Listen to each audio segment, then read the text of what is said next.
the cause of what happened with both steering mechanisms going out. And that meant that the pilots, the captains of both of these boats, had to steer the boats using the engines. And so when one engine was on, you'd be going in this direction, and then the other engine would come on and you'd go this way. And so we were crossing the Mediterranean in a herringbone pattern all the way to the meeting point.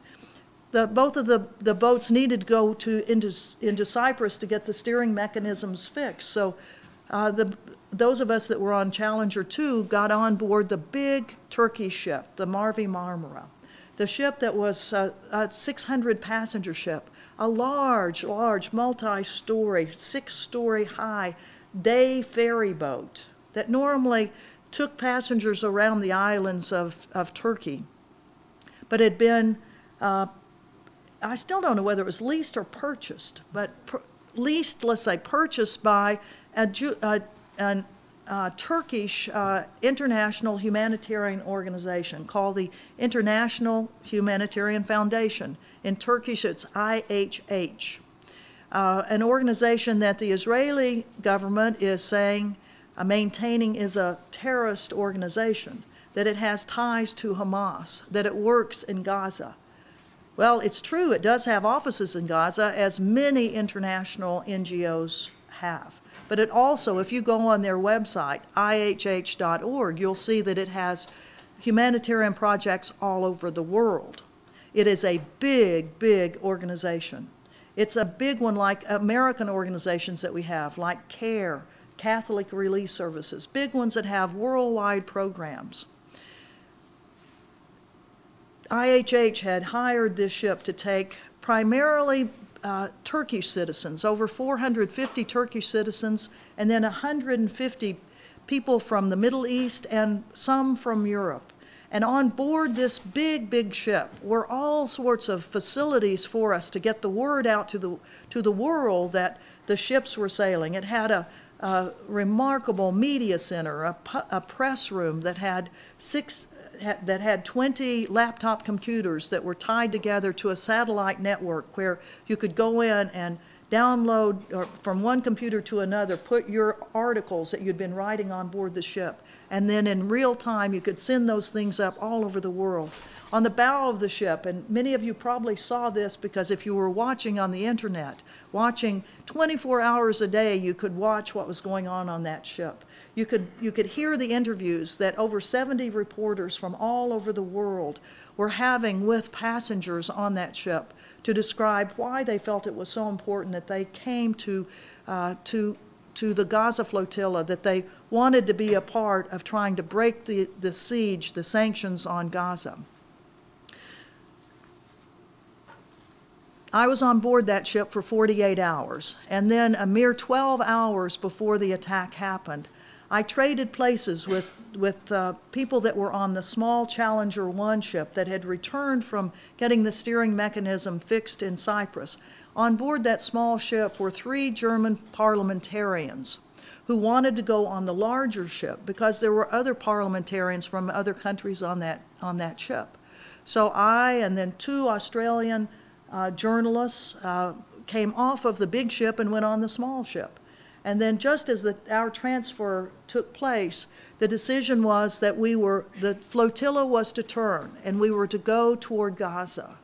And as all those 6 ships, one of the 4 cargo ships had not yet arrived, the Rachel Corrie, named for the young woman that I spoke about earlier, the Rachel Corrie ship that was found up in Ireland and was bought not by the Irish people, but by the people of Malaysia, through donations to a Malaysian humanitarian fund.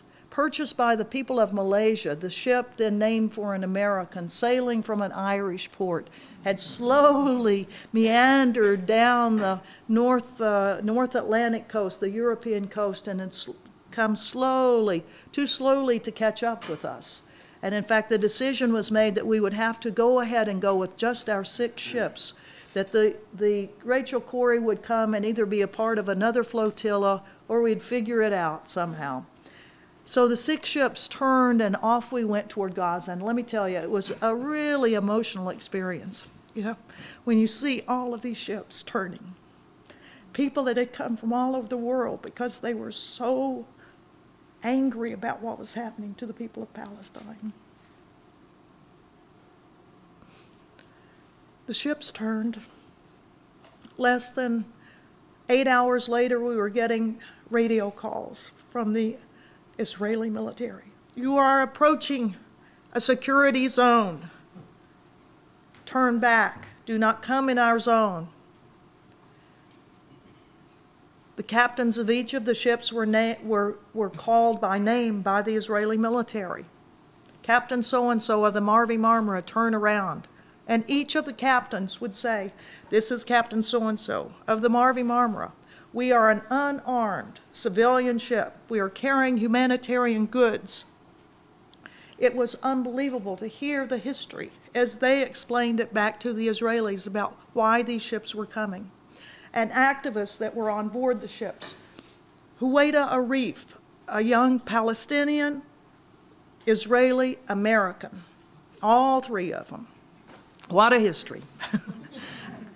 Huwaida Arif, one of the co-founders of the International Solidarity Movement, men and women who come, internationals that come to Gaza and to the West Bank to stand with the Palestinians, to hope that their presence as internationals will mean that the Israeli soldiers will not shoot Palestinians that are trying to harvest their grapes, harvest agricultural products, try to tend their sheep, hoping that they will not be shot. Similar to what Rachel Corrie was doing when she was run over by the bulldozer. She was trying to stop the Israeli bulldozers from knocking over Palestinian homes.